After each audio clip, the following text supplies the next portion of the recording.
Hello po. Diyan po is kumuha po ako ng barbecue stick. Ayan, hawak ko. Tapos ayan po yung bitukan ng manok. Ganyan po ang pagpasok. Huwag po ninyong ipapasok lahat. Kumbaga is parang isasabit ninyo para mabaligtad yung bitukan ng manok. Ayan po siya. Para malinis po siya ng maayos at talagang matanggal po lahat ng kinain niya. Ayan. Tapos hihilain lang po ng dahan-dahan yung stick. Ayan po siya. Oh. Ayan. Ganyan po ang ginagawa po namin sa pagbabaligtad ng bituka. At yung pong makulit na yan ay anak ko po yan. Nakikisali. Basta't pag may camera, gusto niya laging nandyan siya.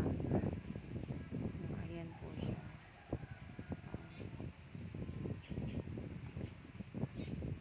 Ayan po. Kumbaga, susungkutin po ninyo sa dulo para bumaligtad siya. Ayun. Ganun po ang style niyan. Para matanggal siya. Actually, konti na lang po yan. Naalala ko na lang na mag-video ako nung malapit na akong matapos. Kasi nga, wala pala akong i-content sa Facebook. Ayan po.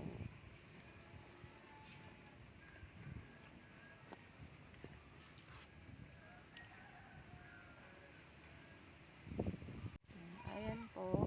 Lahat po ng bituka, ganun lang po ang gagawin natin para mabaligtad. Para talagang siguradong malilinis po lahat sila. Ayun o, meron pang lumabas na dilaw-dilaw. Ibig sabihin po, ayan po ay kinain din, tae din po yun ng manok.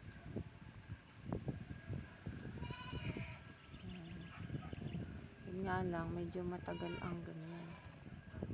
Pero syempre, para sigurado ka na malinis yung bituka ng manok, kailangan nyo pong ganyanin lahat bago lutuin. At pagkatapos po nyan, hindi pa po tapos sa pagbabaligtad nyan. Meron pa po yan. Ayan po oh. Yan. Meron pa. Ang dami, diba?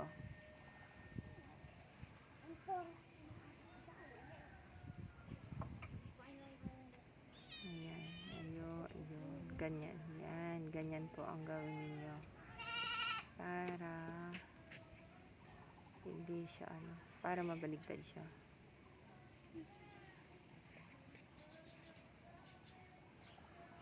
Mabilis lang. Kaso pag ganyan, medyo mahirap na siyang tanggalin. Medyo mahirap na siyang tanggalin hanggang doon sa dulo.